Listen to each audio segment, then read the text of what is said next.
Pharmacokinetics. और आप सभी को पता है फार्माकोकाइनेटिक मतलब ड्रग का एब्जॉर्प्शन, ड्रग का डिस्ट्रीब्यूशन, ड्रग का मेटाबॉलिज्म और ड्रग का एक्सक्रीशन और we can say elimination of drug. हमने स्टार्ट किया था B pharmacy 6 semester biopharmaceutics unit number 3, जहां पर सबसे पहले लेक्चर में हमने फार्माकोकाइनेटिक्स को डिटेल स्टडी किया था।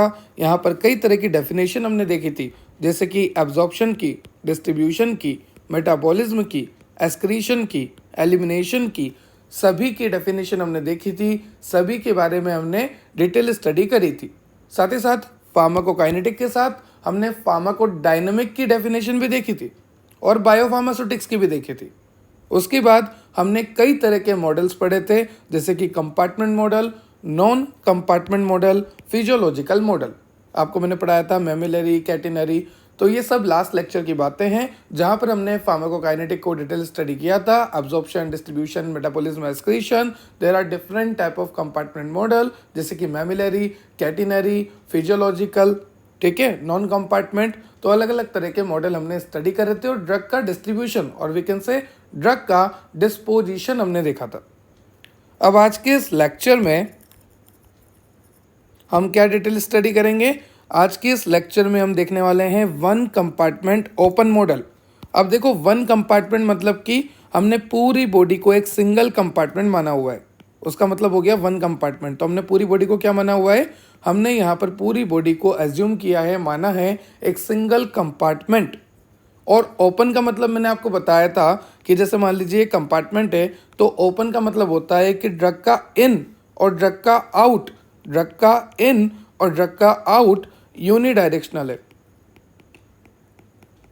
कई बार 2 मार्क्स में पूछा जाता है कि ये जो कंपार्टमेंट मॉडल है, इसमें ये जो ओपन वर्ड यूज लिया जाता है, इस ओपन वर्ड का मतलब क्या होता है? तो आपको इतना बोलना है कि ड्रग का इन और ड्रग का आउट, मतलब कि ड्रग का एब्जॉर्प्शन और ड्रग का एलिमिनेशन कंपार्टमेंट में एक यूनिडायरेक्शनल हो रहा है, उसका मतलब है ओपन। ओपन का मतलब होता है कि एब्जॉर्प्शन और elimination in the compartment are unidirectional, ठीक है। तो आज के इस लेक्चर में वन कंपार्टमेंट ओपन मॉडल में हम पढ़ने वाले हैं intravenous injection, intravenous infusion and extravascular administration. ठीक है सर, हमें यहाँ तक तो क्लियर हो गया कि वन कंपार्टमेंट का मतलब है कि हमने पूरी बॉडी को एक सिंगल कंपार्टमेंट माना हुआ है। फिर ओपन का मतलब है कि यहाँ पर इनलेट और आउटलेट जो होता है ड्रग का, वो यूनिडायरेक्शनल होता है। अब हमें पढ़ना है उसमें 3। सबसे पहला है आपका इंट्रावेनस। अब आपको नाम से पता लग रहा, आईवी के थ्रू हम ड्रग को इंजेक्ट कर रहे हैं, ठीक है। दूसरा है आपका इंट्रावेनस इन्फ्यूज़न। यहाँ पर भी हम आईवी के थ्रू ही दे रहे हैं, पर इन्फ्यूज़न दे रहे हैं। इन्फ्यूज़न का मतलब है कि ड्रग यहाँ पर धीरे धीरे जाएगी, धीरे धीरे जाएगी। हिंदी में बोलूँ तो बोतल लगती है ना, जैसे ग्लूकोज की या फिर इलेक्ट्रोलाइट्स की बोतल लग जाती है, कभी आप जल जाते हैं, आपको चक्कर आते हैं, तो डॉक्टर क्या करता है, इस तरह से बोतल लगा देता है और कनेक्शन लगा देता है आपके, ठीक है। तो वो आपकी ड्रॉप बाय ड्रॉप जो है इन्फ्यूज़न जाता रहता है आपकी बॉडी में इंट्रावेनसली, वेन के थ्रू। और इंजेक्शन में क्या होता है कि एक ही साथ सारे ड्रग लोड कर देते हैं, और इन्फ्यूज़न में क्या होता है, हौले हौले, धीरे धीरे, ड्रॉप वाइज, ठीक है। कभी ना कभी सबको इन्फ्यूज़न लगा होगा, सभी को लगता है। उसके बाद एक्स्ट्रा वेस्कुलर एडमिनिस्ट्रेशन, मतलब कि ओरल रूट, रेक्टल रूट से अगर आप ड्रग दे रहे हैं तो वो एक्स्ट्रा वेस्कुलर एडमिनिस्ट्रेशन में आ गया। तो there are 3 type of administration.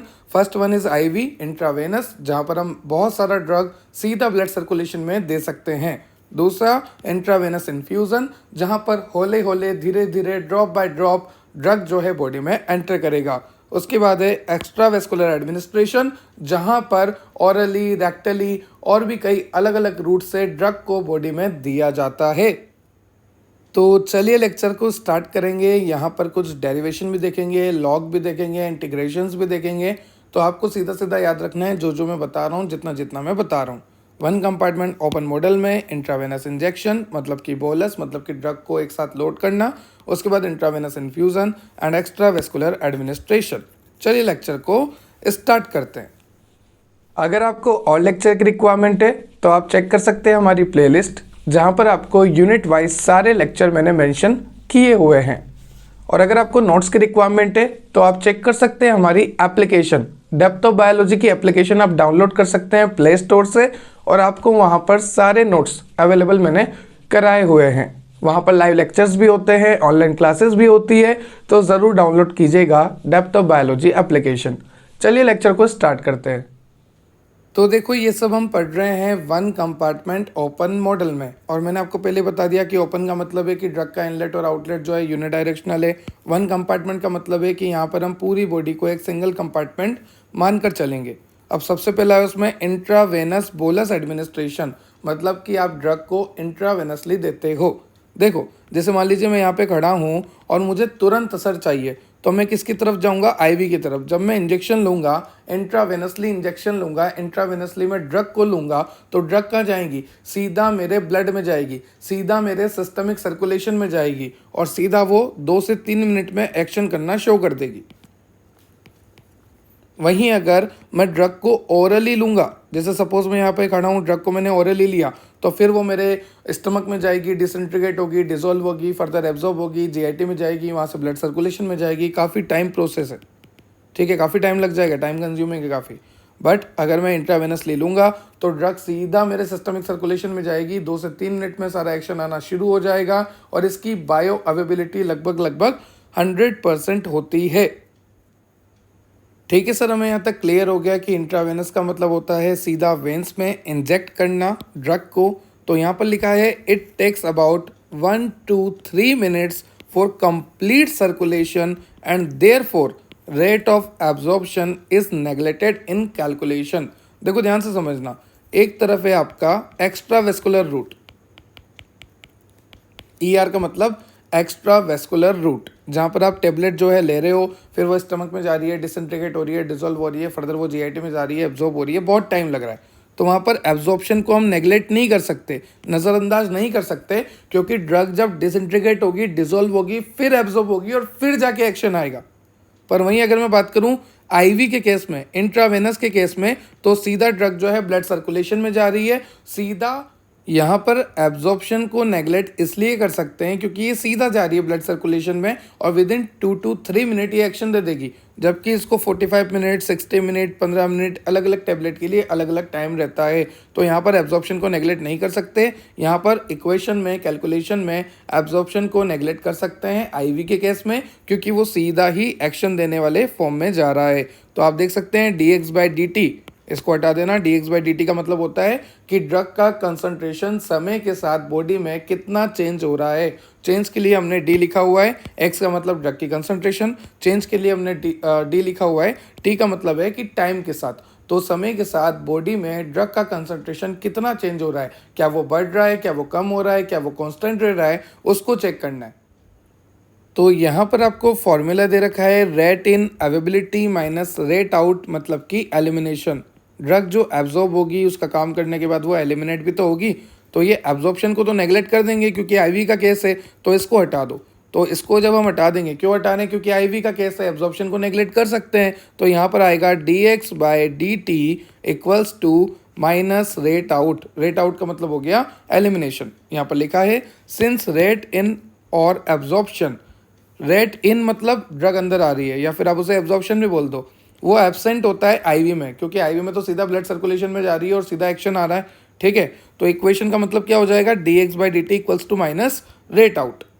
अब उसके बाद इफ द रेट आउट और elimination follow first order kinetics, अगर ये जो रेट आउट है और वी कैन से एलिमिनेशन है, अगर ये फर्स्ट ऑर्डर काइनेटिक्स को फॉलो करता है, तो ये इक्वेशन कुछ इस तरह से भी आप लिख सकते हैं।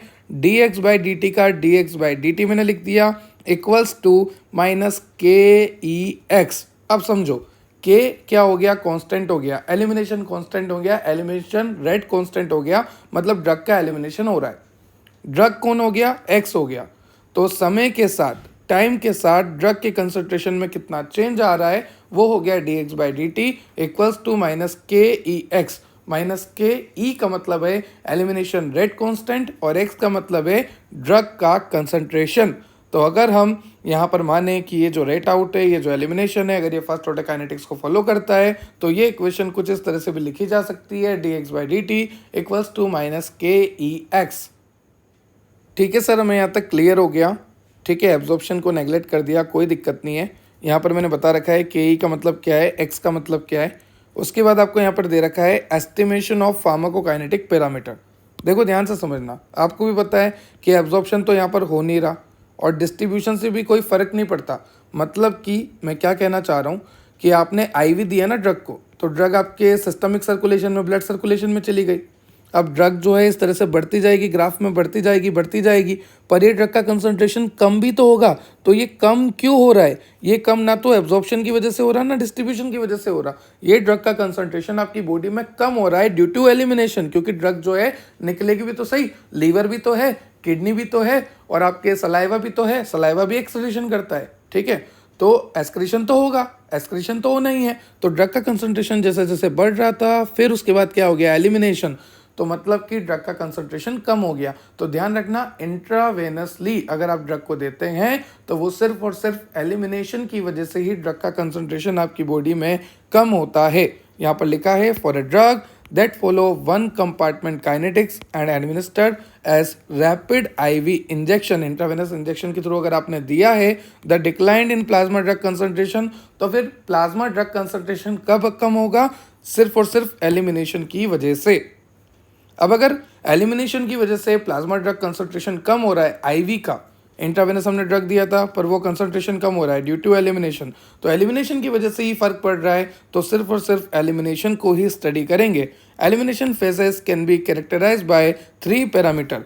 First one is elimination rate constant, second one is elimination half life, third one is clearance. तो इन तीनों को डिटेल स्टडी कर रहे हैं। क्यों कर रहे हैं? क्योंकि आपका जो प्लाज्मा ड्रग कंसंट्रेशन है वो गिर रहा है, वो कम हो रहा है ड्यू टू ओनली ऑन किसकी वजह से? एलिमिनेशन की वजह से, ठीक है। दैट्स वाई एलिमिनेशन को हम स्टडी कर रहे हैं। तो elimination phase can be characterised by 3 parameter. First one is elimination rate constant, second one is elimination half life and third one is clearance. तो चलो वन बाय वन सभी को स्टडी करेंगे। सबसे पहला है एलिमिनेशन रेट कांस्टेंट। ये जो आपका एलिमिनेशन रेट कांस्टेंट है, यहाँ पर आप देखते हैं कि समय के साथ, टाइम के साथ ड्रग का कंसंट्रेशन हमारी बॉडी में, हमारे प्लाज्मा में कितना कम हो रहा है। और कम किसकी वजह से होता है? एलिमिनेशन की वजह से। तो एलिमिनेशन रेट कांस्टेंट, इसको कैसे डिफाइन करेंगे? फ्रैक्शन ऑफ ड्रग और we can say xenobiotics that is eliminated from the body during a given period of time. समय के साथ ड्रग कितना एलिमिनेट हो रहा है, एक स्पेसिफिक समय के साथ, एक गिवन टाइम पीरियड के साथ ड्रग जो है कितना एलिमिनेट हो रहा है, उसी को हम बोलेंगे एलिमिनेशन रेट कांस्टेंट। अगर मैं बात करूं कि अगर 25% ड्रग जो है एलिमिनेट हो चुकी है 1 घंटे में, जैसे मान लीजिए 100% ड्रग थी, उसमें से 25% ड्रग जो है बॉडी से एलिमिनेट हो चुकी है, जा चुकी है, बाहर जा चुकी है, रिमूव हो चुकी है। तो 25% जो ड्रग एलिमिनेट हुई है वो हुई है 1 घंटे में। कितने घंटे में? 1 घंटे में। तो यहाँ पर लिखा है if 25% of drug eliminated per hour, then जो एलिमिनेशन रेट कांस्टेंट है वो होता है 0.25 पर आवर। 1 घंटे में कितना हो गया? 0.25% हो गया, ठीक है। क्योंकि 100 का 25 ही गया है, तो 0.25 per hour is the elimination rate constant. और यहाँ पर एक काफ़ी इंपॉर्टेंट बात लिखी है कि जो एलिमिनेशन रेट कांस्टेंट होता है वो डिपेंडेंट फार्माकोकाइनेटिक फीचर है, वो इंडिपेंडेंट नहीं है। I repeat, elimination rate constant dependent है। किस पे डिपेंडेंट है? एक तो क्लियरेंस पे, एक वीडी पे। दैट्स वाई इसका फॉर्मूला होता है एलिमिनेशन रेट कांस्टेंट, जिसको मैं लिखता हूँ कांस्टेंट को कैसे और एलिमिनेशन को EL शॉर्ट फॉर्म में। तो elimination rate constant is equal to clearance upon apparent volume of distribution, ठीक है। तो यहाँ पर इसी बात को मेंशन करा है कि it is not a independent pharmacokinetic. ये इंडिपेंडेंट नहीं है, ये डिपेंडेंट है। और ये किस पे डिपेंडेंट है? आपके क्लियरेंस पे, आपके अपेरेंट वॉल्यूम ऑफ डिस्ट्रीब्यूशन पे। तो KEL मतलब कि elimination rate constant equals to clearance upon apparent volume of distribution. Now next is elimination rate constant को हमने इंटीग्रेशन करा है। यहाँ पे ये देखिए आप, यहाँ पर लिखा है dx/dt, मतलब ड्रग का कंसंट्रेशन समय के साथ चेंज हो रहा है, is equal to -KEX। K का कांस्टेंट हो गया, E का एलिमिनेशन हो गया, X का कि जो ड्रग अभी एलिमिनेट होनी बाकी है, ठीक है। तो जब आप इसका इंटीग्रेशन करोगे तो इंटीग्रेशन करने के बाद आएगा integration of x equal to integration x0 minus KET, ठीक है। जहाँ पर x0 का मतलब होता है amount of drug at time t, समय के साथ ड्रग का कंसंट्रेशन वो एक्स नोट से डिनोट कर रहे हैं। और यहाँ पर ये जो टी है इसका मतलब होता है ज़ीरो। ये टी ज़ीरो क्यों होता है? क्योंकि t equals to zero that is the initial amount of drug injected. शुरू में तो क्या ही इंजेक्ट होगी, मतलब इंजेक्ट कर ही रहे हैं, तो ज़ीरो से डिनोट कर दिया। ठीक है, तो dx by D T equals to minus K E X. जब इसका इंटीग्रेशन करेंगे तो integration x equals to integration X naught minus K E T, जहाँ पर एक्स नॉट का मतलब होता है amount of drug at time t equals to zero that is the initial amount of drug injected.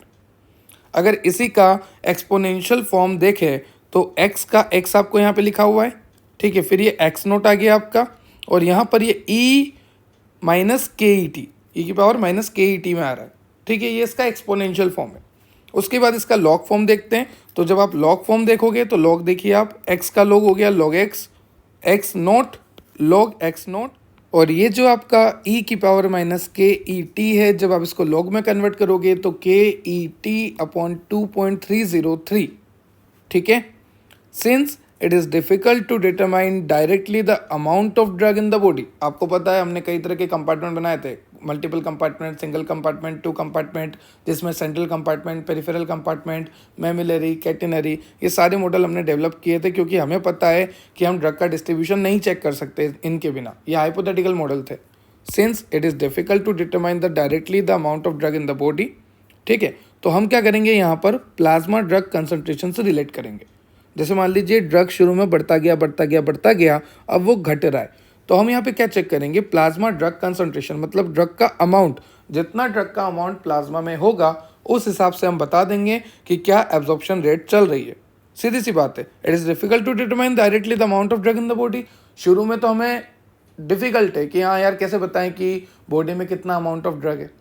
फिर with the help of plasma drug concentration, इसका direct relationship है plasma drug concentration से, जितना ज़्यादा ड्रग होगा उतना ज़्यादा प्लाज्मा में ड्रग का कंसंट्रेशन होगा। सीधी सी बात है। तो यहाँ पे फॉर्मूला निकल के आता है x equal to V D C. ये ध्यान रखना क्योंकि आगे काम आएगा। x is equal to V D C. V D का मतलब होता है apparent volume of distribution, C का मतलब होता है ड्रग कंसंट्रेशन इन प्लाज्मा, और x का मतलब होता है amount of drug in the body. So x denoted for amount of drug in the body, C stands for drug concentration in plasma, and VD stands for apparent volume of distribution. उसके बाद यहाँ पर आपको आप देख सकते हैं ये जो x है ना, इसको C से रिप्लेस कर दिया है। ठीक है, बाकी सेम फॉर्मूला है, पूरा सेम इक्वेशन है। log, अब इसको C मानो आप, x की जगह क्या लिख दिया? C लिख दिया है, तो log C equals to log C naught. तो आप देख सकते हैं log C equals to log C naught K E T upon 2.303। तो यहाँ पर भी लिखा है के ई टी अपॉन 2.303। ठीक है, आगे यहाँ पर बता रखा है कि दो तरह से प्लॉट होते हैं ग्राफ। यहाँ पर आप देखो, एक तो होता है रेगुलर, एक होता है सेमी लॉगरिथमिक। ठीक है, तो ये जो सेमी वाला ग्राफ होता है ये रेट ऑफ एलिमिनेशन को आइडेंटिफाई करने के लिए होता है। आई रिपीट, जो सेमी वाला ग्राफ होता है वो किसके लिए होता है? रेट ऑफ एलिमिनेशन को आइडेंटिफाई करने के लिए। देखो यहाँ पर लाइन लिखी है, उससे आपको समझ में आ जाएगा। The elimination rate constant is directly obtained from the slope of the line. आप देख सकते हैं elimination rate constant is directly obtained from the slope of the line. ठीक है, and it has unit minute inverse. अब उसके बाद यहाँ पर लिखा है thus a linear plot is easier to handle. देखो एक तो होता है लीनियर, ठीक है, इस तरह से लीनियर प्लॉट है तो वो इजी टू हैंडल है, बट अगर इस तरह से कर्वी आएंगे ना, इस तरह से, तो उसमें प्रॉब्लम आती है। तो a linear plot is easy to handle. तो यहाँ पे लिखा है the elimination rate constant is directly obtained from the slope of the line and it has unit of minute inverse. ठीक है, तो दो तरह के प्लॉट होते हैं, आप देख सकते हैं कंसंट्रेशन और टाइम के बीच में ये ग्राफ बना हुआ है। एक होता है रेगुलर, एक होता है सेमी। सेमी के लिए मतलब सेमी किस लिए यूज़ करते हैं? रेट ऑफ एलिमिनेशन को आइडेंटिफाई करने के लिए। और आप देख सकते हैं अगर ये कंसंट्रेशन और टाइम का ग्राफ है, ड्रग की कंसंट्रेशन और टाइम का, तो आप देखिएगा कि यहाँ पर हाफ लाइफ आ चुकी है, मतलब कि ड्रग जो है 50% यहाँ पर यूज़ हो चुका है। ठीक है, यहाँ पर लिखा भी हुआ है कि जो सेमी वाला है उसको हम प्लॉट करते हैं for the rate of elimination in A one compartment model. तो ये वन कंपार्टमेंट इंट्रावेनस चल रहा है, जहाँ पर हमने एक छोटा सा इक्वेशन देखा एलिमिनेशन रेट कांस्टेंट के बारे में, इसके अंदर हम पढ़ रहे हैं। उसके बाद चलते हैं एलिमिनेशन हाफ लाइफ। तो elimination half life also known as biological half life. देखो ड्रग जो है कब अपना 50% कंज्यूम हो चुका है। जैसे मान लीजिए मैंने ड्रग दिया 100 mg, कितना दिया 100 mg, और वो ड्रग अंदर बॉडी में जाके थोड़े टाइम बाद कन्वर्ट हो गया 50 mg में। तो आप देख सकते हैं 100 का कितना हो गया, 50 हो गया। तो यहाँ पर जो ओरिजिनल जो इनिशियल कंसंट्रेशन थी ड्रग की वो थी 100, और वो कितने पे जाके कन्वर्ट हुआ, 50 पे जाके कन्वर्ट हुआ। So this is the initial concentration of drug, this is the final concentration of drug after the time t। तो ये जो समय लगा है 100 से 50 पहुंचने में, इनिशियल का हाफ पहुंचने में, आप देख सकते हैं इनिशियल का हाफ हो चुका है। तो ड्रग जब इनिशियल से हाफ लेवल तक जाता है तो वो कितने समय में जाता है, उसे बोलते हैं एलिमिनेशन हाफ लाइफ। यहाँ पर लिखा है elimination half life is also known as biological half life. It is the oldest and the best known of all pharmacokinetic parameter.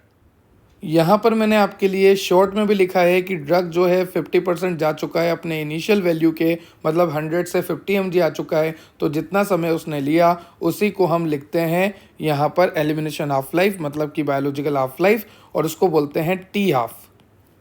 ठीक है, अब आप यहाँ पर क्या करोगे, सबसे पहले बताओगे कि ये जो टी हाफ है ये एक्सप्रेस कर सकते हो आप आवर्स में भी और मिनट्स में भी। देखो अलग अलग हाफ लाइफ होता है सभी ड्रग का, कुछ का मिनट्स में आ जाता है, कुछ का आवर्स लग जाते हैं। तो ये जो हाफ लाइफ का कंसेप्ट है, और वी कैन से ये जो बायोलॉजिकल हाफ लाइफ का कंसेप्ट है, इसको आप रिलेट करो एलिमिनेशन रेट कांस्टेंट से। ये जो आपका एलिमिनेशन रेट कांस्टेंट है ना, दिस वन, इससे आप रिलेट कर सकते हो आपके बायोलॉजिकल हाफ लाइफ और we can say elimination half life को। कैसे रिलेट करोगे, इस फॉर्मूला से रिलेट करोगे, T half equals to 0.693 by ke। this is elimination rate constant, this is biological half life और elimination half life। तो formula क्या हो गया, T half equals to 0.693 by ke। और आपको पता है कि अगर ड्रग का हाफ लाइफ ज़्यादा है, मतलब कि ड्रग जो है जैसे मान लीजिए 500 mg है, अब उसको 250 mg जाना है, तभी उसका हाफ लाइफ कहलाएगा। पर ये कम से कम 4 घंटे ले रहा है, 4 आवर ले रहा है। तो यहाँ पर ड्रग का एलिमिनेशन अफेक्ट होगा, कम हो जाएगा, क्योंकि ड्रग धीरे धीरे यहाँ पे यूज़ हो रही है तो धीरे धीरे एलिमिनेट होगी। तो ड्रग का एलिमिनेशन जो है कम हो जाएगा जब ड्रग की हाफ लाइफ ज़्यादा होती है। तो ध्यान रखना, ड्रग की हाफ लाइफ ज़्यादा होने की वजह से ड्रग का एलिमिनेशन कम हो जाता है। और इन दोनों को रिलेट कैसे करेंगे, half life is related to the elimination rate constant by the following equation, T half equals to 0.693 by ke। Next है आपका क्लियरेंस। क्लियरेंस का सीधा सा मतलब होता है कि ड्रग को बॉडी से कंप्लीटली रिमूव करना। देखो इसकी डेफिनेशन क्या होगी, theoretical volume of body fluid, मतलब कि आपकी प्लाज्मा की बात हो रही है, ठीक है, जिसमें क्या है, ड्रग है, containing drug from which the drug is completely removed in a given period of time. मतलब कि आपके प्लाज्मा से हम ड्रग को समय के साथ कंप्लीटली रिमूव कर देंगे, तो उसी को बोलते हैं क्लियरेंस। और क्लियरेंस कई तरह से होता है, जैसे कि रीनल क्लियरेंस, किडनी के लिए वर्ड यूज कर रहे हैं रीनल क्लियरेंस। उसके बाद हेपेटिक क्लियरेंस, लीवर के लिए वर्ड यूज कर रहे हैं हेपेटिक क्लियरेंस। उसके बाद कुछ अदर क्लियरेंस भी होते हैं, जैसे कि आपके सलाइवा की वजह से भी क्लियरेंस होता है। तो रीनल क्लियरेंस और hepatic clearance is the main clearance, ठीक है। और क्लियरेंस का मतलब क्या होता है कि जो आपके प्लाज्मा में ड्रग का कंसंट्रेशन है उसको समय के साथ कंप्लीटली रिमूव कर दो बॉडी से। इसको आप एक्सप्रेस कर सकते हैं ml पर मिनट एंड लीटर पर hour. Clearance is further defined as blood clearance. एक तो होता है ब्लड क्लियरेंस, एक होता है प्लाज्मा क्लियरेंस, और एक होता है क्लियरेंस बेस्ड ऑन अनबाउंड और फ्री ड्रग कंसंट्रेशन। जो ड्रग फ्री रह जाती है ना, जो प्रोटीन के साथ नहीं जुड़ती, उनका भी क्लियरेंस। तो ब्लड का क्लियरेंस, प्लाज्मा का क्लियरेंस और clearance based on unbound drug, और we can say free drug concentration. अगर मैं क्लियरेंस का फॉर्मूला देखूँ तो clearance equals to elimination rate upon concentration. मतलब कि क्लियरेंस को लिख दो CL, एलिमिनेशन रेट को आप लिख दो समय के साथ ड्रग जो है बाहर जा रही है तो dx/dt, और कंसंट्रेशन को आप C से डिनोट कर दो, ठीक है। ये देखो इनिशियल कंसंट्रेशन बहुत ज़्यादा थी और रिजल्टिंग कंसंट्रेशन कम होती जा रही है, क्योंकि समय के साथ ड्रग जो है एलिमिनेट होता जा रहा है। और एलिमिनेशन क्या है, इरिवर्सिबल है। एक बार ड्रग बॉडी से रिमूव हो गई तो हो गई, वो वापस नहीं आ सकती। The volume of blood clear of drug per unit time, सीधी सी बात है, वही बात लिखी हुई है, ठीक है। In first order kinetics elimination rate is proportional to dose. देखो अगर फर्स्ट ऑर्डर काइनेटिक्स की बात करूं तो एलिमिनेशन रेट जो होती है वो डोज पे डिपेंड करती है। ठीक है, जितना ज़्यादा डोज उतना ज़्यादा एलिमिनेशन रेट होता रहेगा। पर क्लियरेंस का ऐसा कुछ नहीं है, clearance rate remain independent of dose. तो ध्यान रखना एलिमिनेशन रेट जो है डोज पे डिपेंड करती है और क्लियरेंस रेट डोज पे डिपेंड नहीं करती। चलिए यहाँ पर वही सारी बातें लिखी है कि अलग अलग तरह के क्लियरेंस होते हैं, जैसे कि आपका रीनल क्लियरेंस, आर का मतलब रीनल क्लियरेंस, एच का मतलब हेपाटिक क्लियरेंस, अदर का मतलब जैसे सलाइवा से, बिलियरी से, ठीक है, और CLT का मतलब टोटल क्लियरेंस। तो total clearance equals to renal, hepatic and other. अब उसके बाद आपको यहाँ पे लिखा है area under the concentration time curve, AUC की बात चल रही है, उसको कैलकुलेट करो आप। देखो आपको क्या कैलकुलेट करना है, एरिया अंडर कर्व, ये देखो ये वाला, ठीक है। तो area under the concentration time और we can say area under the curve, उसको आपको कैलकुलेट करना है। उसको कैलकुलेट करने के दो मेथड है जो कि हमने लास्ट लेक्चर में देखे थे, model dependent and model independent. Model dependent में आपने देखा था जैसे कि मेमिलरी, कैटेनरी, ठीक है, और फिजियोलॉजिकल। मॉडल इंडिपेंडेंट में जहाँ पर मॉडल की ज़रूरत नहीं पड़ती। तो ये जो मॉडल डिपेंडेंट मेथड है, यहाँ पर लिखा है कि model dependent can be used only for one compartment IV bolus. हम क्या पढ़ रहे हैं, वन कंपार्टमेंट IV बोलस ही पढ़ रहे हैं, तो मॉडल डिपेंडेंट मेथड हम यूज़ कर सकते हैं। और मॉडल इनडिपेंडेंट को तो हम कहीं पर भी किसी भी ड्रग की और किसी भी रूट ऑफ एडमिनिस्ट्रेशन के लिए यूज़ कर ही सकते हैं। तो हम यहाँ पर दोनों मेथड से AUC को कैलकुलेट करेंगे, एरिया अंडर द कर्व। और ये हम क्यों कर रहे हैं, क्योंकि हम पढ़ रहे हैं यहाँ पर वन कंपार्टमेंट IV बोलस, और ये कंपार्टमेंट है। और कंपार्टमेंट का काम ही क्या होता है कि फार्माकोकाइनेटिक पैरामीटर का पता लगाना, उनको एनालाइज करना। तो हम यहाँ पर फार्माकोकाइनेटिक पैरामीटर को एनालाइज ही कर रहे हैं, पता ही लगा रहे हैं with the help of model dependent and model independent method. और जो मेथड हम पढ़ रहे हैं, ये जो हम पढ़ रहे हैं ना वन कंपार्टमेंट IV बोलस, उसके लिए मॉडल डिपेंडेंट मेथड है और उसके लिए इंडिपेंडेंट भी है, क्योंकि ये जो इंडिपेंडेंट वाला है ये सभी ड्रग और सभी रूट ऑफ एडमिनिस्ट्रेशन के लिए अवेलेबल है। अब देखो मॉडल डिपेंडेंट मेथड से आप कैसे निकालोगे और इंडिपेंडेंट से आप AUC को कैसे निकालोगे in case of one compartment IV bolus. तो मॉडल डिपेंडेंट के लिए फॉर्मूला होता है AUC को निकालने के लिए dose upon K.VD equals to C0/K। ये K क्या हो गया यहाँ पर, एब्जॉर्प्शन कांस्टेंट हो गया। तो ये फॉर्मूला आपको सीधा सीधा याद रखना है। अब उसके बाद सबसे इंपॉर्टेंट जहाँ से क्वेश्चन बनता है 5 मार्क्स 2 मार्क्स में, जिसका नाम है ट्रेपेजोइडल रूल, ठीक है। तो मॉडल इंडिपेंडेंट में आप निकाल सकते हो AUC को। कैसे निकालोगे, with the help of trapezoidal rule. देखो मॉडल इंडिपेंडेंट की बात चल रही है, ध्यान से सुनना। आपको पता है कि समय के साथ बॉडी में ड्रग का कंसंट्रेशन इस तरह से गिरता जाता है, गिरता जाता है, गिरता जाता है, गिरता जाता है। क्यों, क्योंकि ड्रग जो है लोड आपने कर दी है, अब ड्रग एलिमिनेट होती जाएगी तो ड्रग का कंसंट्रेशन नीचे आता जाएगा, गिरता जाएगा, गिरता जाएगा, गिरता जाएगा। आप देख सकते हैं ड्रग का कंसंट्रेशन गिरता जा रहा है, गिरता जा रहा है, गिरता जा रहा है, गिरता जा रहा है, गिरता जा रहा है। तो हमने यहाँ पे क्या करा, अलग अलग टाइम इंटरवल पे ड्रग का कंसंट्रेशन देखा। जैसे मान लीजिए इस वाले टाइम इंटरवल पे ड्रग का कंसंट्रेशन देखा, फिर इस वाले पे देखा, फिर इस वाले पे देखा, फिर इस वाले पे देखा, और पहले इस वाले पे देखा।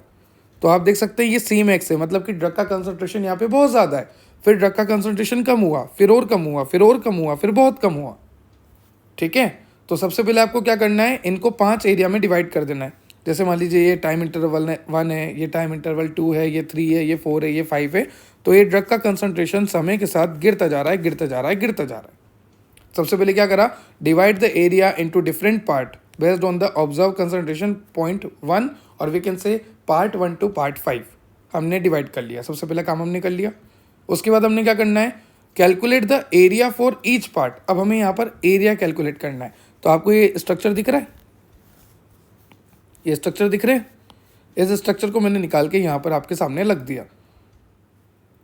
और ये जो स्ट्रक्चर है इसको कहते हैं ट्रेपेजोइड। इस पे आने से पहले एक बात और समझा देता हूँ। जैसे यहाँ पर ये C1 था, कंसंट्रेशन C2 है, C3 है, C4 है, C5 है, ठीक है। ये टाइम T1 था, ये T2 है, ये T3, T4, T5। T2 किसी बच्चे का नाम नहीं है, T2 समय के साथ, ठीक है। तो आप देख सकते हैं C1 से C2 तक, T1 से T2 तक, C1 से C2 तक, T1 से T2 तक। तो सबसे पहले क्या करा, इस तरह से हमने डिवाइड कर लिया, फिर समय के साथ हमने देख लिया कितना कितना कंसंट्रेशन है। आप देख सकते हैं कि C1 से C2 में कम हो रहा है, C2 से C3 में, C3 से C4 में, C4 से C5 में। अब C5 से आगे क्या करें? यहाँ पे तो कोई फर्दर रिडक्शन नहीं हो रहा, तो यहाँ पर हम इनफाइनाइट पॉइंट को काउंट करेंगे, अभी बताता हूँ। तो ये C1 से C2 और ये T1 से T2, उस बॉक्स को उठा के मैंने यहाँ पे बना दिया। तो जब मैं इसका एरिया निकालूंगा तो इसका एरिया क्या निकल के आएगा वो देखो, C2 plus C1 divided by 2 और T2 minus T1। I repeat, C2 plus C1 divided by 2 और T2 माइनस T1। ये आ गया आपका C2 plus C1 divided by 2, T2 minus T1, जहाँ पर C का मतलब हो गया कंसंट्रेशन ऑफ ड्रग, T का मतलब हो गया टाइम ऑफ ड्रग, एरिया हमने निकाल लिया। ठीक है, तो सबसे पहले तो हमने यहाँ पर डिवाइड कर दिया, फिर इसका एरिया वगैरह हमने निकाल दिया। उसके बाद हमें क्या करना है, आप देखो ये C स्टार लगा हुआ है, क्यों लगा हुआ है? क्योंकि हम यहाँ पे बात कर रहे हैं पार्ट 5 की। तो ये जो पार्ट 5 है ना, इसके बाद तो कोई फर्दर रिडक्शन नहीं है, तो यहाँ पर हम इसको इनफाइनाइट पॉइंट जो है कंसिडर करते हैं। इसका एरिया निकालने के लिए हम C स्टार लिख देंगे, C स्टार बाई K। वो फिफ्थ वाले के लिए है, सिर्फ इसी के लिए है, क्योंकि यहाँ पे फर्दर रिडक्शन नहीं है। अब उसके बाद आपको टोटल निकालना होगा AUC, तो आप बड़ी आसानी से निकाल सकते हैं। AUC1 this is 1, AUC2 this is 2, AUC3, AUC4, AUC5 and then इसका सारा टोटल करके हम निकाल सकते हैं टोटल AUC। क्लियर हुआ आपको? चलिए, तो इसके एप्लीकेशन दे रखे हैं 1 कंपार्टमेंट के, जो अभी तक हमने पढ़ा, जैसे कि प्लाज्मा ड्रग कंसंट्रेशन को प्रेडिक्ट कर देगा, ड्यूरेशन ऑफ एक्शन को बता देगा, यही सब है। उसके बाद है आपका सेकंड इंट्रावेनस इन्फ्यूज़न। अभी तक क्या था? IV, जहाँ पर ड्रग जो है डायरेक्ट लोड कर रहे थे। ठीक है, एलिमिनेशन रेट कांस्टेंट पढ़ा, बायोलॉजिकल हाफ लाइफ पढ़ा। ठीक है, उससे पहले फिर अभी हमने ये देखा लास्ट हमारा AUC कैलकुलेशन, जिसमें हमने किया है, जिसका नाम है आपका क्लियरेंस। अब देखो, हम यहाँ पर देखने वाले हैं इंट्रावेनस इन्फ्यूज़न। तो मैंने आपको बोला ना, ये बोतल लग रही है, इस पे ध्यान दो, इस पे है ना, ये जो लग रहा है ना, इस पे, ये कहाँ जा रहा है? आपके वेंस में जा रहा है, और वेंस से आपके सीधा बॉडी में जा रहा है। तो ऐसा तो है नहीं कि ये ऐसे ऐसे गिर रहा है फटाफट फटाफट, देखो ऐसा तो है नहीं कि धक धक धक धक, ऐसा तो नहीं होता ना। ड्रॉप बाय ड्रॉप, धीरे धीरे देखो, ड्रॉप ड्रॉप ड्रॉप ऐसे जाता है, पता ही है यार, सभी के लगा हुआ है IV इन्फ्यूज़न। ठीक है, तो यहाँ पर लिखा है रैपिड IV इंजेक्शन से जब प्रॉब्लम हो जाए, जब टॉक्सिसिटी हो जाए, जब वो अनसुटेबल हो। आई रिपीट कि जब रैपिड IV इंजेक्शन अनसुटेबल हो, जब अगर जैसे मान लीजिए हमने इंजेक्शन दे दिया इस केस में, और उस केस में टॉक्सिसिटी हो गई, प्रेसिपिटेशन हो गया ड्रग का, तो दिक्कत है। तो जब आपके इंजेक्शन देने में दिक्कत हो, वो अनसुटेबल हो, जब उसमें प्रेसिपिटेशन हो जाए, टॉक्सिसिटी हो जाए, तो उस कंडीशन में इंजेक्शन ना दें, उस कंडीशन में आप इंट्रावेनस इन्फ्यूज़न दें। यहाँ पर आप एक स्टेबल कंसंट्रेशन ऑफ ड्रग को मेंटेन कर सकते हो, यहाँ पर आप प्लाज्मा ड्रग कंसंट्रेशन को मेंटेन कर सकते हो, क्योंकि drop by drop, drop by drop, drop by drop वो जो है आपके इंट्रावेनसली आ रहा है, और इसी से आपका प्लाज्मा ड्रग कंसंट्रेशन मेंटेन चल रहा है लंबे टाइम तक।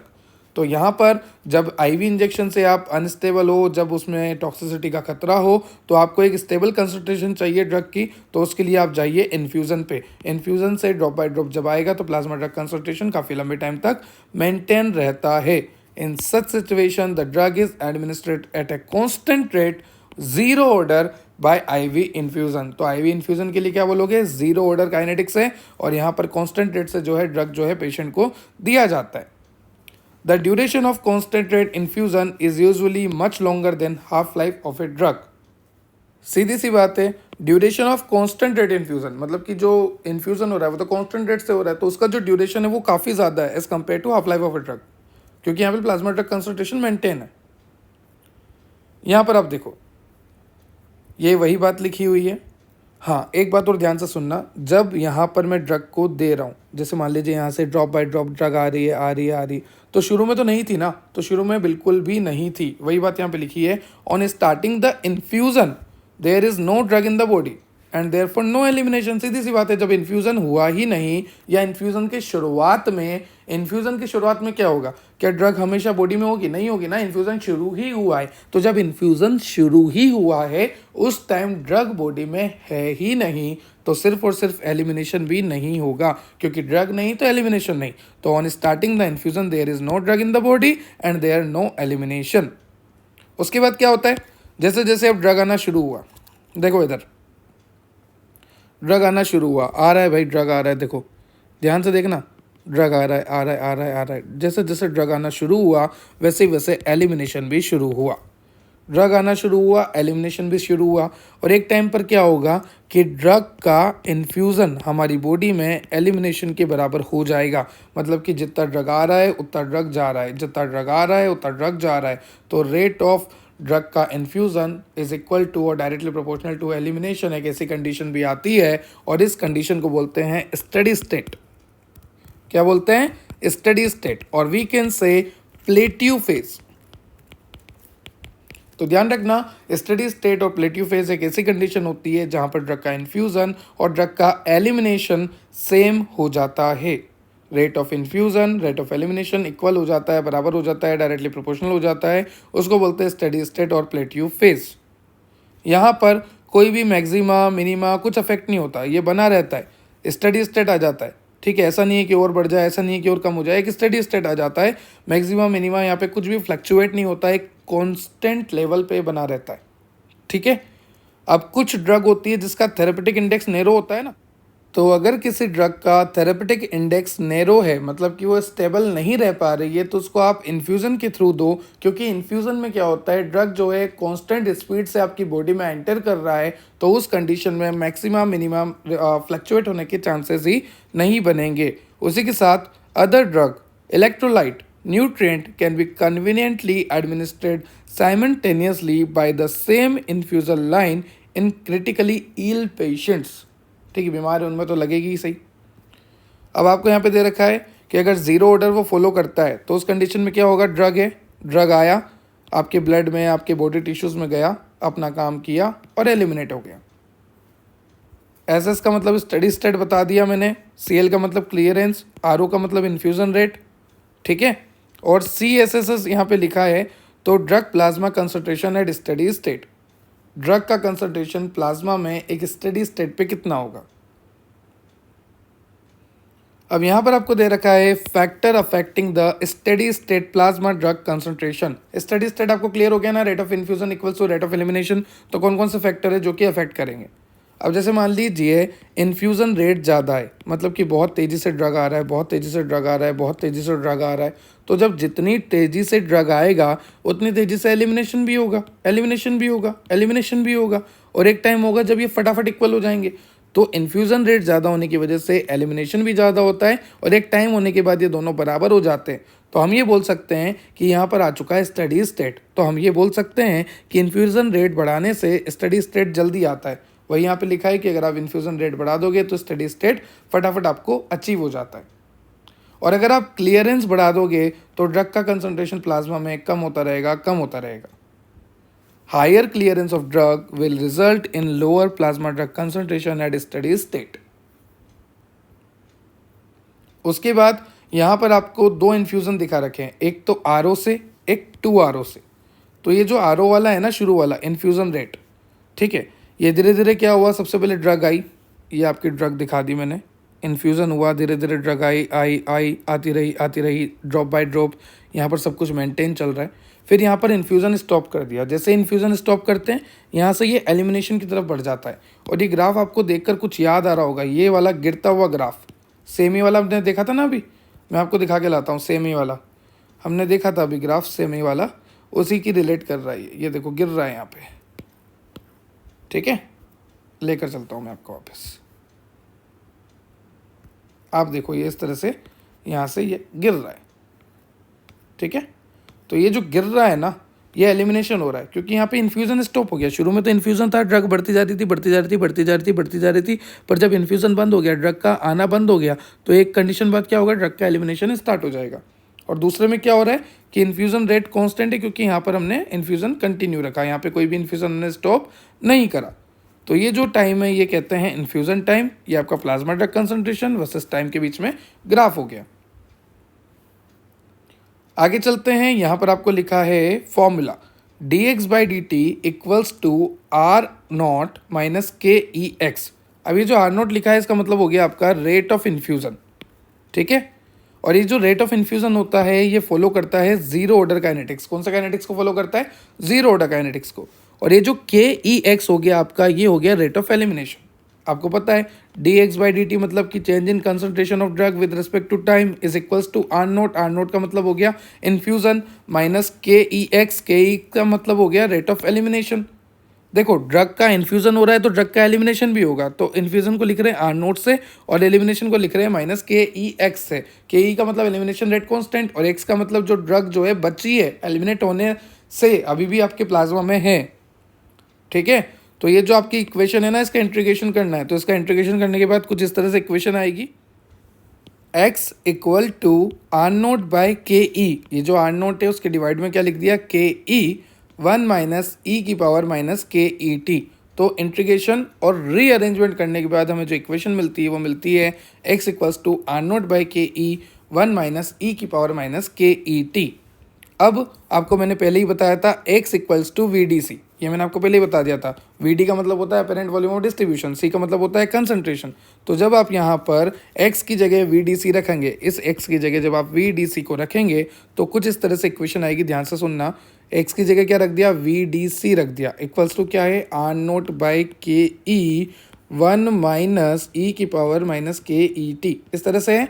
अब देखो ये जो वी डी सी है इसमें से ये जो वी डी है ना अपेरेंट वॉल्यूम ऑफ डिस्ट्रीब्यूशन, ये इस के ई के साथ भगा दो तो आप देखो यहाँ पर सी अकेला रह गया, तो ये सी लिख दिया, आर नोट के ई और इसके साथ कौन आ गया वी डी और पूरा सब कुछ सेम है। तो बस x की जगह क्या रख दिया, वी डी सी रख दिया, क्योंकि आपको पता है x equals to V D मतलब apparent volume of distribution into the plasma drug concentration. ठीक है,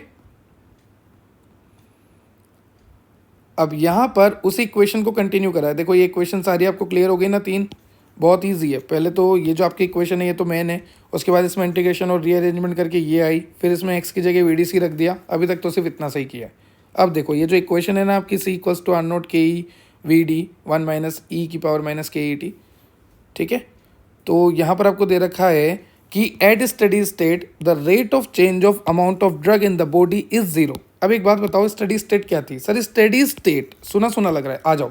स्टडी स्टेट एक ऐसी कंडीशन है जहां पर इन्फ्यूजन और एलिमिनेशन बराबर हो जाता है। मतलब कहीं ना कहीं जब आपने ग्राफ पढ़ा था, जब आपका सी मैक्स आ रहा था, तो वो भी तो एक कंडीशन ऐसी ही थी कि ड्रग का इन्फ्यूजन और ड्रग का एलिमिनेशन बराबर हो जाता है। तो ये सी मैक्स की कंडीशन है और we can say T max की कंडीशन है, क्योंकि C max is the final drug concentration जो कि अचीव होती है और टी मैक्स जो कि सी मैक्स को अचीव करने में जितना टाइम लगता है। ये सब हमने पहले ही ग्राफ में पढ़ा है। तो स्टेडी स्टेट एक ऐसी कंडीशन हो जाती है जहां पर इन्फ्यूजन इक्वल्स टू एलिमिनेशन होता है और ये सी मैक्स और टी मैक्स जीरो होते हैं, क्योंकि यहाँ से कुछ अब ड्रग का कंसंट्रेशन बढ़ने वाला नहीं है और टी मैक्स भी उतना ही टाइम लेती है, तो C Max T max zero होता है। ठीक है, तो यहाँ पर आपको लिखा हुआ है चेंज इन ड्रग अमाउंट, वो जीरो ही होगा क्योंकि अब कुछ चेंज नहीं होगा क्योंकि ये बराबर हो चुका है। ठीक है, तो चेंज इन ड्रग अमाउंट वो हो जाता है zero equals to R naught. R naught क्या होता है? देखो आर नोट को हमने क्या लिखा था, रेट ऑफ इन्फ्यूजन, तो दिस इज आर नोट। उसके बाद हमने लिखा था के ई एक्स, इसको हमने लिखा था रेट ऑफ एलिमिनेशन, तो ये आ गया आपका के ई एक्स और ये स्टडी स्टेट पे इसलिए एस एस लिख दिया। तो वही पूरी इक्वेशन है, बस यहाँ पर क्या कर दिया, आर नोट तो सेम है, के ई सेम है, एक्स सेम है, बस यहाँ पर एस एस लगाया है। आप देखो are note minus K E x, are note minus K E x सब कुछ सेम है, बस यहाँ पे एस एस लगाया है बिकॉज ये स्टडी स्टेट की बात चल रही है। ठीक है, तो जब मैं स्टडी स्टेट की बात करूंगा तो यहाँ पर मेरे पास फाइनल इक्वेशन जो आएगी वो आएगी सी एस एस, मतलब कि concentration at study state of drug. तो उसके लिए आपको फॉर्मूला लिखना है are note K E V D. ठीक है, क्या लिखना है, are note K E V D. ये देखो are note K E V D, सब कुछ सेम है, सब कुछ सेम है। आप देखो बस स्टडी स्टेट लगा दिया, यहाँ पर भी क्या लगा दिया, स्टडी स्टेट लगा दिया, बाकी सब कुछ सेम है। अब ध्यान से सुनना, अब यहाँ पर है आपका C equals to C S S लिखा है। ठीक है, 1 माइनस के ई टी लिखा है। अब ये क्यों लिखा है, क्योंकि आपका सब्सटीट्यूशन करना है यहाँ पर, substituting R naught by C L T equals to C S S from equation 9.37। देखो यहाँ पर ये जो इक्वेशन थी, यहाँ पर ये जो इक्वेशन थी, इन दोनों में थोड़ा सा काम किया हमने। ये देखो 1 माइनस के ई टी ये इक्वेशन में था, ये यहाँ पे दिख रहा है आपको 1 माइनस के ई टी, और C equals to C S S. तो ये जो आपका सी एस एस है ना, इसकी बात चल रही है। तो बस थोड़ा सा हेरफेर की इक्वेशन में सब्स्टिट्यूशन किया, वही पुरानी इक्वेशन में से नई इक्वेशन बनानी है, और जो ये इक्वेशन बनी है इसका रीअरेंजमेंट करेंगे। जब इसका रीअरेंजमेंट करेंगे तो आपको कैसे याद रखना है, इसको आपको मल्टीप्लाई करवा देना है। तो C S S into 1 C S S, ऐसे याद रखने के लिए बता रहा हूँ। ठीक है, तो सी एस एस, इसके डिवाइड में भी क्या लिखना, सी एस एस, माइनस में क्या कर देना, माइनस सी, तो C S S upon C S S minus C, और ये पूरा का पूरा ऐसा का ऐसा ई की power minus K E T. I repeat, देखो लिख लेते हैं, C S S minus C upon C S S, bracket बंद कर दिया, इक्वल्स टू ई की power minus K E T. वो सब कुछ सेम है। अब इसको लॉग में कन्वर्ट कर देंगे, कोई बड़ी बात नहीं है। ये लॉग लिख दिया, ये सी S S minus C upon C S S, ये एज इट इज लिख दिया। और लॉग अगर अपन इधर लगाते हैं तो लॉग लगाने के बाद क्या होता है, माइनस के ई टी का, माइनस के ई टी, और ये डिवाइड हो जाता है 2.303 से। ठीक है, ये वही ग्राफ आपको यहाँ पर सेम बता रखा है एलिमिनेशन के लिए। क्लियर। अब उसके बाद आता है आपका एक्स्ट्रावेस्कुलर एडमिनिस्ट्रेशन। पहला था इंट्रावेनस, फिर था आपका इंट्रावेनस इन्फ्यूजन, अब है आपका एक्स्ट्रावेस्कुलर एडमिनिस्ट्रेशन। मतलब कि यहाँ पर जो ड्रग आएगी वो आएगी आपके ओरल रूट के थ्रू, रेक्टल रूट के थ्रू। जैसे मान लीजिए मैं ओरल रूट के थ्रू एग्जांपल से आपको समझाता हूँ। तो जैसे मान लीजिए मैं यहाँ पे खड़ा हूँ और अगर मैं कोई भी टैबलेट ओरल रूट के थ्रू लेता हूँ तो वो मेरे स्टमक में जाएगी, डिसइंटीग्रेट होगी, डिसॉल्व होगी, फर्दर वो इंटेस्टाइन में जाके एब्जॉर्ब होगी। तो मैं यहाँ पर ये कहूँगा कि एब्जॉर्प्शन होगा तभी थेरेपेटिक एक्शन आएगा।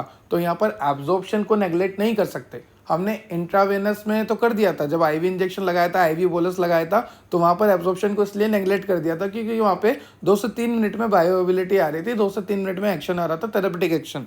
पर अगर आपको यहाँ पर एक्शन चाहिए तो यहाँ पर जो है उस ड्रग को डिसइंटीग्रेट होना पड़ेगा, डिसॉल्व होना पड़ेगा, फर्दर एब्जॉर्ब होना पड़ेगा, और एब्जॉर्प्शन के बाद ही एक्शन आएगा।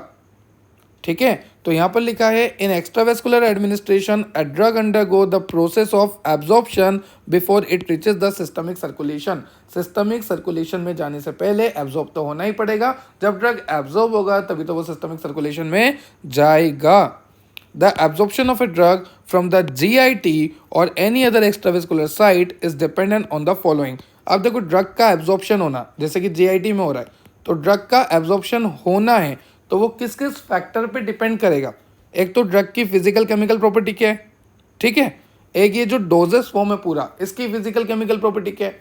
तो डोजेस फॉर्म की फिजिकल केमिकल प्रॉपर्टी, ड्रग की फिजिकल केमिकल प्रॉपर्टी, यहाँ तक कि इसका एनाटोमी और फिजियोलॉजी, जहाँ पर एब्जॉर्ब होने वाला है उस पार्ट का एनाटोमी और फिजियोलॉजी पे भी डिपेंड करता है कि ड्रग एब्जॉर्ब होगी या नहीं होगी। तो ड्रग का एब्जॉर्प्शन किस चीज़ों पे डिपेंड करता है कि ड्रग का फिजिकल केमिकल नेचर क्या है, फिजिकल केमिकल प्रॉपर्टी क्या है, डोजेस फॉर्म का फिजिकल केमिकल प्रॉपर्टी क्या है, और जहाँ पर वो एब्जॉर्ब होने वाली है, जहाँ पर टारगेटेड साइड है, उसका एनाटोमी और फिजियोलॉजी क्या है।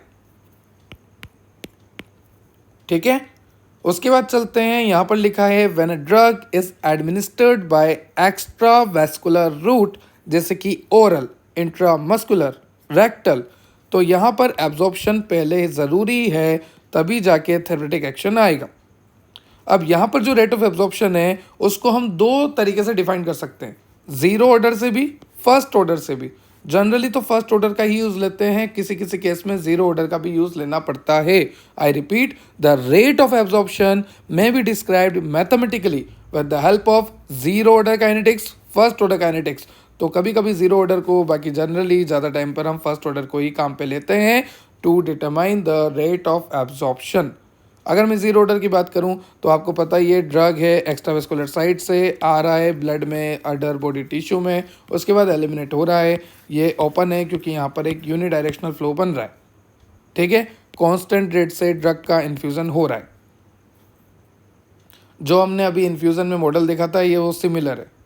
ठीक है, उसके बाद चलते हैं, after extravascular administration the rate of change in the amount of drug in the body dx/dt। देखो, जैसे मान लीजिए मैंने यहाँ पर ड्रग ले लिया, मैं यहाँ पे खड़ा हूँ, एक्स्ट्रावेस्कुलर एडमिनिस्ट्रेशन के थ्रू मैंने टैबलेट ले ली, तो अब यहाँ पर एब्जॉर्प्शन होगा तभी एक्शन आएगा। और जितना ज़्यादा ड्रग का एब्जॉर्प्शन होगा उतना ही ज़्यादा एलिमिनेशन होगा, क्योंकि एब्जॉर्प्शन चलता जाएगा तो एलिमिनेशन चलता जाएगा। एक टाइम पे एब्जॉर्प्शन और एलिमिनेशन दोनों बराबर हो जाते हैं। ठीक है, तो rate of absorption minus rate of elimination is equal to dx/dt। Change in concentration of drug with respect to time is equal to rate of absorption minus rate of elimination. इसको और कैसे लिख सकते हैं, dx/dt रेट ऑफ एब्जॉर्प्शन का आप लिख सकते हैं dxa, मतलब कि एब्जॉर्प्शन की बात चल रही है, ड्रग के एब्जॉर्प्शन की बात चल रही है समय के साथ, और ड्रग के एलिमिनेशन की बात कर रहे हैं, एक्स का मतलब ड्रग के एलिमिनेशन की बात कर रहे हैं समय के साथ। तो सीधी सी बात है, वही बातें लिखनी है, dx/dt is equal to dxa, मतलब कि ड्रग का एब्जॉर्प्शन बाई डी टी समय के साथ, डी एक्स ई ड्रग का एलिमिनेशन समय के साथ, वही सारी बातें लिखी हुई है। ठीक है, तो ये तो जीरो ऑर्डर का मैंने बता दिया आपको। उसके बाद यहाँ पर मैंने बता दिया कि एक्स्ट्रावेस्कुलर एडमिनिस्ट्रेशन के लिए क्या फॉर्मूला यूज़ करना है।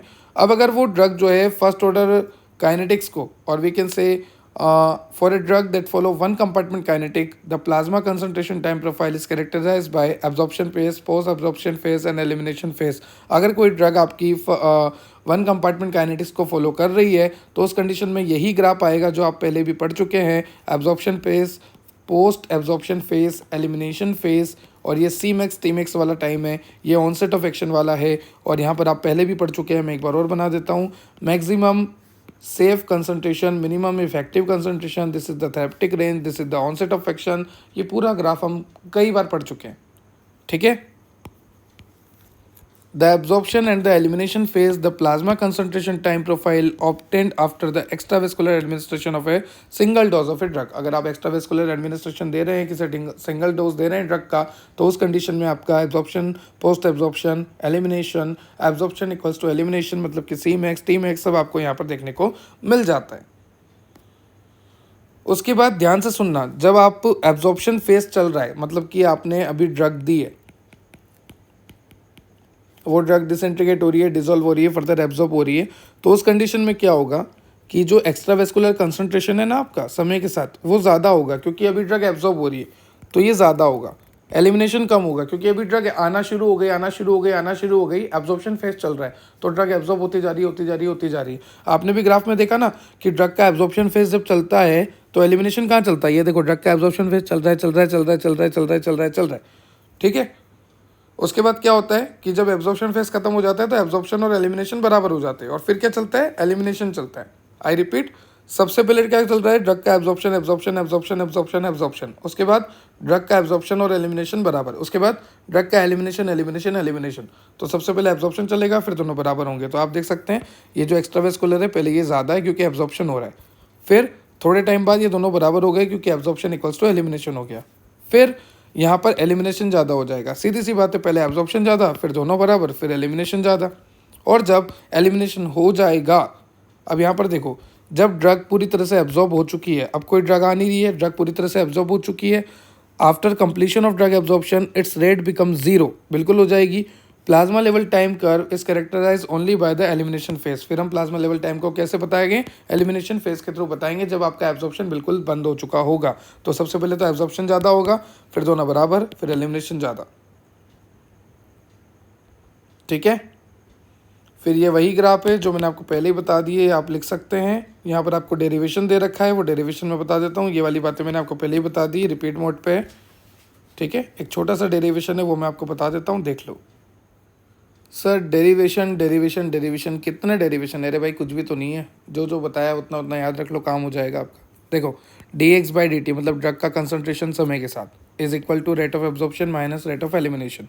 ठीक है, तो dx बाई डी टी, अब रेट ऑफ एब्जॉर्प्शन को कैसे लिखते हैं, dxev, क्योंकि एक्स्ट्रावेस्कुलर रूट के थ्रू ड्रग जो है एब्जॉर्ब हो रही है समय के साथ। फिर ये है dxe, मतलब ड्रग जो है एलिमिनेट हो रही है समय के साथ। ठीक है, rate of absorption, rate of elimination यहाँ पे लिखा भी हुआ है।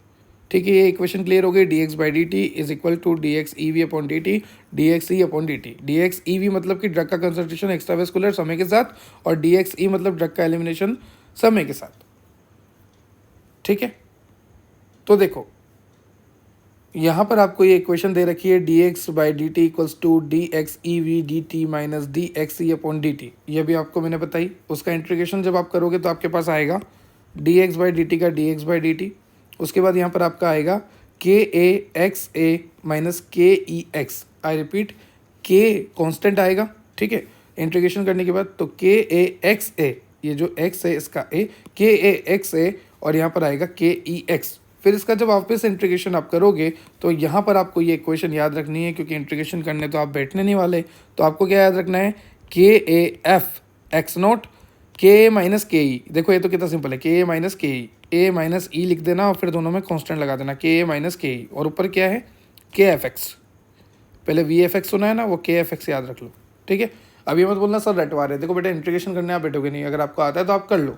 ठीक है, उसको करवा के एक स्टेप और बढ़वा के कोई मतलब नहीं है, सीधा याद रखो। ये जो आपकी इक्वेशन थी इसका इंटीग्रेशन कर दिया, ये आ गया, ये जो इक्वेशन है इसका फिर इंटीग्रेशन कर दिया, ये आ गया। यहाँ पर क्या आया, x इक्वल टू के एफ एक्स, के ए एफ एक्स नोट और के माइनस के ई की power minus K E T minus ई की पावर माइनस के ए टी। ये देखो एक्स्ट्रावेस्कुलर और ये एब्जॉर्प्शन वाली बात चल रही है, एलिमिनेशन और एब्जॉर्प्शन वाली। अब ये जो x है इसका मतलब VDC होता है, आपको पहले ही बता रखा है x इक्वल्स टू VDC, मैंने आपको 2 बार बता चुका हूँ। तो बस x की जगह VDC लिख दो, VDC लिख दिया x की जगह, इक्वल्स टू पूरा ये इक्वेशन सेम। अब देखो यहाँ पर क्या हुआ, ध्यान से देखना, बिल्कुल ध्यान से। x की जगह क्या हो गया, VDC हो गया, ठीक है। तो ये VD को नीचे आना था, ये इसके पास आ गया।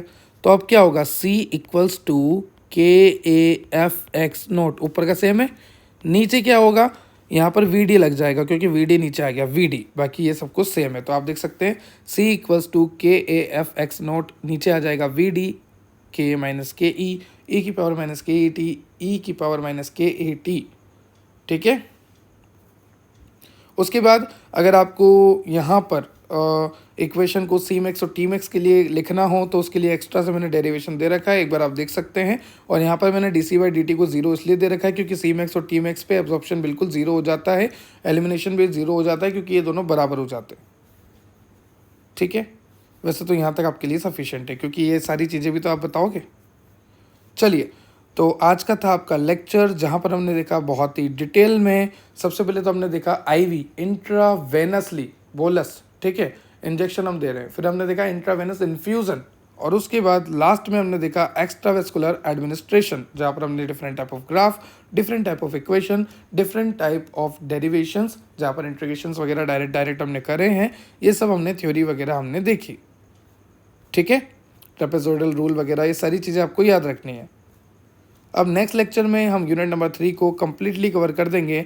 वैसे तो कुछ टॉपिक ऑलरेडी कवर हो चुके हैं लास्ट लेक्चर के फार्माकोकाइनेटिक पैरामीटर के, जैसे कि elimination, T12, AUC, absorption rate constant और क्लियरेंस, टोटल क्लियरेंस, जैसे कि रीनल हेपेटिक, ठीक है, बिलियरी।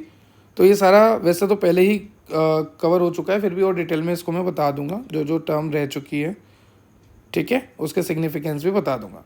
तो ये था आज का आपका लेक्चर। अब लास्ट लेक्चर फिर जो होगा वो यूनिट 3 का लास्ट लेक्चर होगा फार्माकोकाइनेटिक पैरामीटर का। अगर आपको लेक्चर से रिलेटेड कोई भी डाउट है तो आप कमेंट सेक्शन में कमेंट कर सकते हैं। ये नोट्स आपको डेप्थ ऑफ बायोलॉजी एप्लीकेशन में मिल जाएंगे। डेप्थ ऑफ बायोलॉजी एप्लीकेशन आप डाउनलोड कर सकते हैं प्ले स्टोर से। अगर आप एप्पल यूज़र है तो जाइए ऐप स्टोर पे, और ऐप स्टोर पे जाने के बाद आप डाउनलोड कीजिएगा माई इंस्टीट्यूट एप्लीकेशन। जैसे ही आप माई इंस्टीट्यूट एप्लीकेशन डाउनलोड करेंगे, वहाँ पर आपको अपना मोबाइल नंबर डालना है और एक कोड डालना है, एप्पल यूज़र को ही डालना है बस, MULNO, फिर आप रजिस्टर कर पाएंगे। एप्पल यूज़र को क्या डाउनलोड करना है, माई इंस्टीट्यूट एप्लीकेशन, कोड क्या डालना है, MULNO, और मोबाइल नंबर से रजिस्टर करना। और जो एंड्रॉइड यूज़र है सीधा जाइए प्ले स्टोर पर, डाउनलोड कीजिए डेप्थ ऑफ बायोलॉजी एप्लीकेशन, अपने मोबाइल नंबर से रजिस्टर कीजिए, कोई कोड की रिक्वायरमेंट नहीं है। टेलीग्राम, इंस्टाग्राम, इन सब से जुड़ जाना, टेलीग्राम, इंस्टाग्राम, लिंक्डइन एप्लीकेशन, इन सब से जुड़ जाना, क्योंकि यहाँ पर आपको सारे मीम्स, अपडेट, पोल, MCQ आते रहते हैं, इन्फॉर्मेशन भी आती रहती है, तो आपके लिए काफ़ी हेल्पफुल रहेगा। इन सभी की लिंक आपको डिस्क्रिप्शन में दे रखी है, और अगर डिस्क्रिप्शन की लिंक वर्क नहीं करती है तो आप डायरेक्टली जाइए प्लेटफॉर्म पे और सर्च कीजिए डेप्थ ऑफ बायोलॉजी, आपको हम मिल जाएंगे। Subscribe and share for more, ताकि ऐसी वीडियो मैं आपके लिए और लेकर आता रहूं। Have a nice day, have a good day. जय श्री राम, थैंक यू।